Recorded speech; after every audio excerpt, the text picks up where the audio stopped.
हेर्नुहोस् त त्यहाँ खाल ल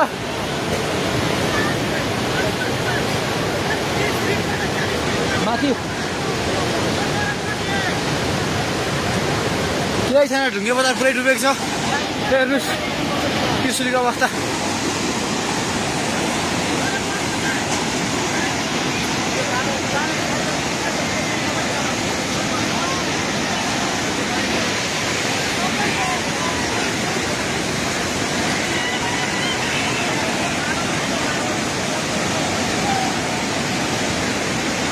हेर्नुहोस्